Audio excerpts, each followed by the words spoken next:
TRS వైఫల్యాల గురించి గతంలో ఎలాగైతే ప్రజలలోకి వెళ్ళినాం, బీజేపీ కూడా 10 ఏళ్ళు ఢిల్లీలో ఉంది. ఏదైతే వాళ్ళు చెప్పినవన్నీ చేయకుండా అలాగే ఆర్థిక భారము ఒక పేదవాడి మీద జిఎస్టీ డిమాండేషన్ వల్ల ఎంత నష్టం జరుగుతుందో విషయాలను ప్రజలకు తీసుకెళ్తుంది.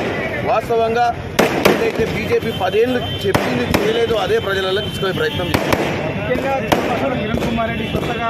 కాంగ్రెస్ పార్టీ హక్కున చేర్చుకొని వాళ్ళే నా వెనువెంట ఉండి నన్ను మొత్తం అన్ని కాన్స్టిట్యున్సీలు తిప్పే ప్రయత్నం చేస్తుంది. అంటే ఇప్పుడు కేంద్రంలో కాంగ్రెస్ అధికారంలోకి అవకాశం ఉంది, వచ్చే అవకాశం ఉందా? భువనగిరిలో ఎలా ఉంటుంది పరిస్థితి?